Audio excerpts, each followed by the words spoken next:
Assalamualaikum warahmatullahi wabarakatuh. Berikut ini kisi-kisi bahasa Inggris kelas 10 fase E. Yang pertama, gravity atau analytical exposition text. Jadi, teks tentang gravity dalam analytical exposition text. Kita ingat exposition text, thesis, argument, conclusion.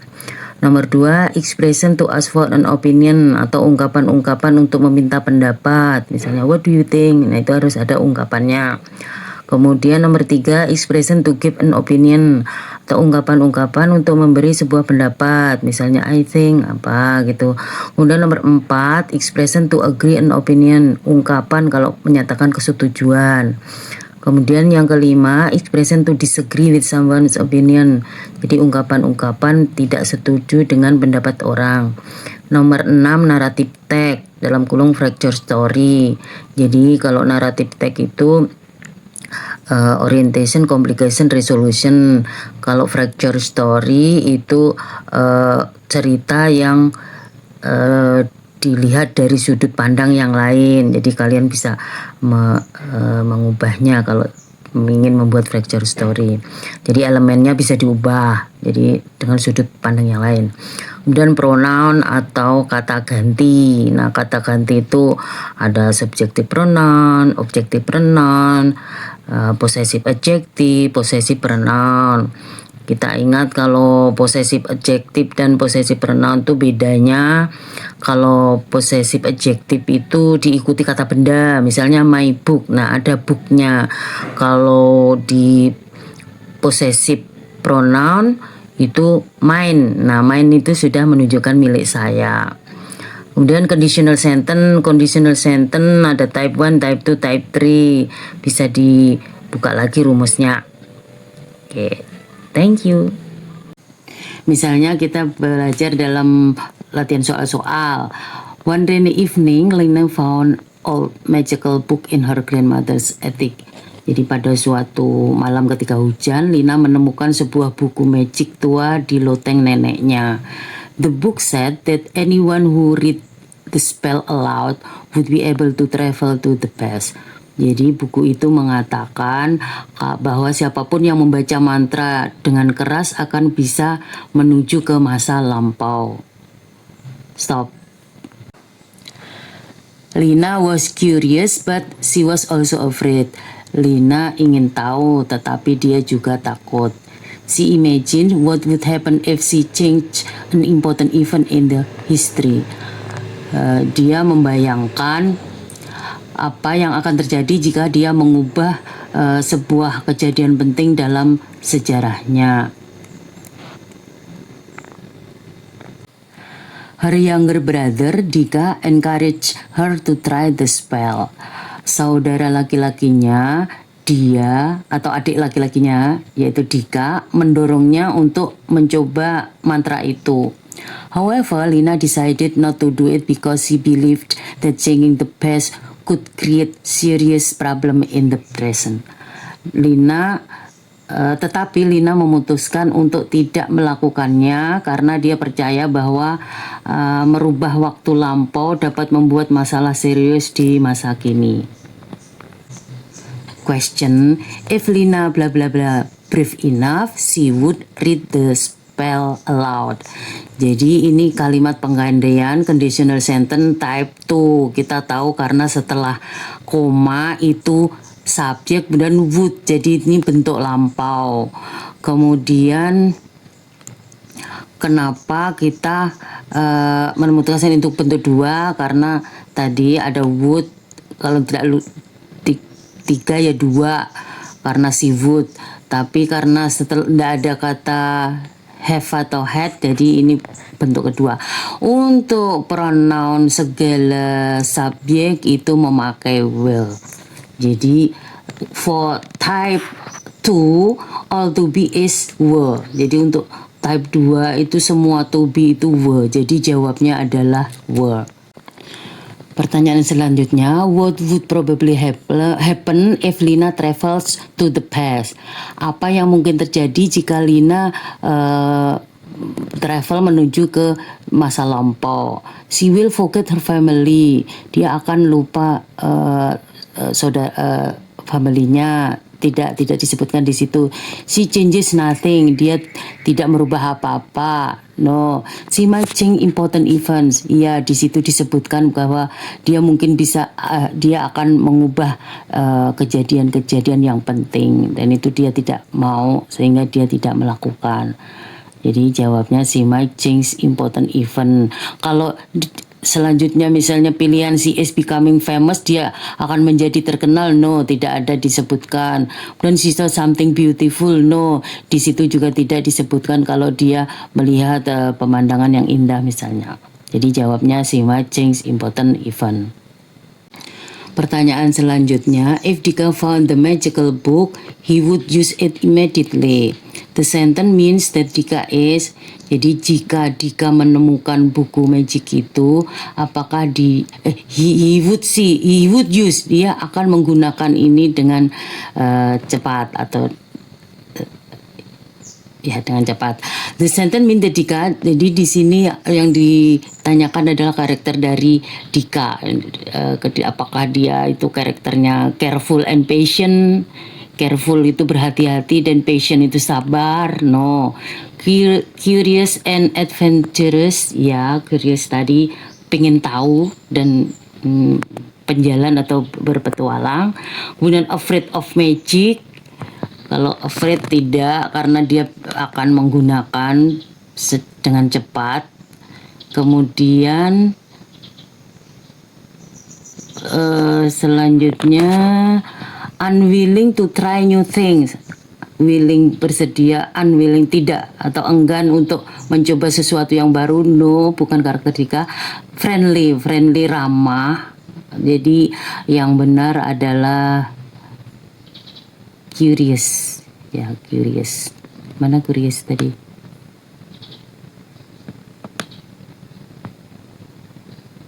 Ya, curious and adventurous. Pertanyaan selanjutnya, if Lina bla bla bla bla the best, she might create problems in the present.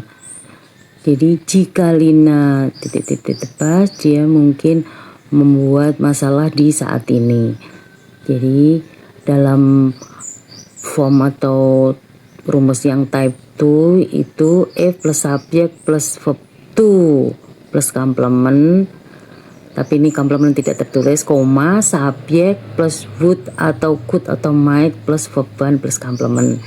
Jadi disesuaikan dengan rumus sehingga if Lina verb to, jadi verb to yang B, jawabannya B, change. Pertanyaan selanjutnya, why did Lina decide not to read the spell? Mengapa Lina memutuskan untuk tidak membaca mantra? Kalau because he did not believe the magic, no, tidak stated di situ. Because the book was damaged, tidak ada di situ. Because he worried about the consequences, ya. Jadi dia worried atau cemas tentang konsekuensinya.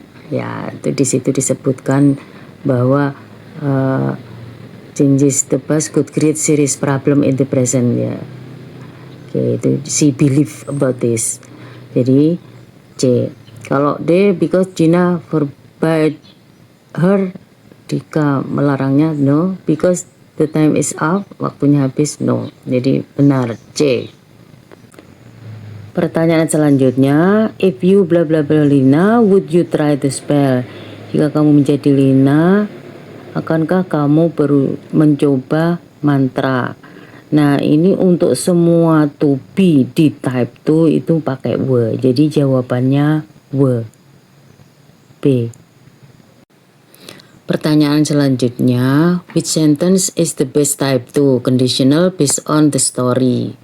Jadi yang mana yang merupakan type 2 dari cerita itu? A. If Lina reads the spell. Kalau setelah if dan subjek reads-nya itu verb 1, berarti bukan type 2. Jadi bukan. B. If Lina had read. Nah, setelah if subjek had verb 3, berarti ini type 3 bukan type 2. C. If Lina read the spell, she would travel the best. If subjek, nah read itu verb 2. Maka setelah koma si would travel, benar. Jadi C. Kalau D coba, Evelina would read now. Evelina itu bukan would, jadi bukan type 2. Terus yang E, Evelina didn't go to the grandmother. Evelina tidak pergi, she would not travel to the past. Bukan. Jadi jawabnya C. Pertanyaan selanjutnya, if changing the past created serious problems, people would regret it. The sentence expresses, jadi mengubah masa lampau akan menimbulkan masalah yang serius. Orang-orang akan menyesal ini. Nah, itu kalimat itu mengungkapkan apa? A. A real situation in the future. Situasi real di masa akan datang. Tidak, karena kita belum tahu future seperti apa. Kemudian B. An imaginary possibility. Sebuah kemungkinan yang dibayangkan bisa, ya. Kemudian kalau kita juga lihat C, a past event, itu apakah mengungkapkan kejadian di masa lampau? Tidak. Kemudian apakah itu mengungkapkan suatu kegiatan yang habitual atau kebiasaan? Tidak. Apakah sebuah harapan? Tidak. Jadi itu sebuah kemungkinan yang mungkin terjadi, yang diimaginarikan. Jadi jawabnya B. Pertanyaan selanjutnya, if Lina bla bla bla bla more curious than afraid, she would probably try the spell. Jika Lina lebih ingin tahu daripada takut, dia akan mungkin mencoba mantra. Tadi sudah disebutkan bahwa semua to be di type 2 itu were. Jadi jawabnya B. Karena setelah koma si would. Nah, itu would kemudian verb 1. Jadi ini type 2. Jadi B. Pertanyaan selanjutnya ini tentang pronouns. Jadi the word he in sentence number 1 is a he. Dalam kalimat yang nomor 1 itu posisinya di mana? Di subjek. Jadi jawabnya subjective pronoun. Kemudian pertanyaan selanjutnya, the word his in sentence 2 is a, nah, his wife berarti menyatakan milik karena istrinya, milik dia, milik dari woodcutter tadi. Jadi menyatakan milik tetapi ada kata bendanya, itu namanya possessive adjective. B. Pertanyaan selanjutnya, the word him in sentence 3 is a, kalimat yang nomor 3 itu kata him, itu menunjukkan pronoun kata ganti pada posisi objek, jadi objective pronoun. Next, pertanyaan selanjutnya, the word mine in sentence 4 is a, nah, mine itu menunjukkan kepemilikan, milik saya, tetapi tidak diikuti kata benda. Jadi setelah mine itu titik, sehingga itu disebut possessive pronoun. Pertanyaan selanjutnya, the word them in sentence 5 is a, jadi and help them, posisinya di objek. Jadi jawabannya D, objective pronoun. Pertanyaan selanjutnya, what do you think about graffiti on school walls? And then bla bla bla bla, it makes the school look dirty. Nah, what do you think itu termasuk menanyakan, asking for opinion, menanyakan pendapat. Jadi maka jawabnya, karena di dalam dialog, menurut pendapat saya, nah, in my opinion, ada in my opinion, berarti itu jawabannya B. Jadi pertanyaan selanjutnya ada dialog. Kemudian yang pertama, do you agree that, nah, apakah kamu setuju? Nah, apakah Budi setuju atau tidak? Itu kalimat selanjutnya setelah bla bla bla bla itu some graffiti paintings are very creative. Nah, very creative itu menunjukkan nilai positif atau setuju dengan kalimat atau apa yang ditanyakan oleh Santi. Jadi I agree with you. Next, pertanyaan selanjutnya, why does the writer use facts and opinions in an analytical exposition text about gravity? A. To confuse the readers, untuk membuat bingung. No. To make the story more interesting. No. To persuade readers with logical argument. Ya, untuk membujuk pembaca dengan argumen-argumen yang logik. Jadi jawabnya C. Pertanyaan selanjutnya, read the statement, illegal gravity should not be tolerated because it damages public property and costs a lot of money to clean. What can be inferred from the statement? Jadi apa yang bisa disimpulkan dari statement itu, dari kalimat itu? A. Graffiti artists are always criminals. Seniman graffiti itu selalu kriminal. No. Cleaning graffiti is free. Membersihkan graffiti itu gratis. No. Di situ ada cost a lot of money. C. Illegal graffiti has negative impact on society. Jadi graffiti yang ilegal itu mempunyai impact yang negatif di sosial. Iya, benar. Tapi kita juga lihat coba yang D, public property belongs to graffiti artist. Properti umum itu milik dari seniman graffiti. No. E. Graffiti should be encouraged everywhere. Graffiti itu sebaiknya didukung di setiap tempat. No. Jadi jawabannya C. Multiple choice 30 numbers is a 5 numbers.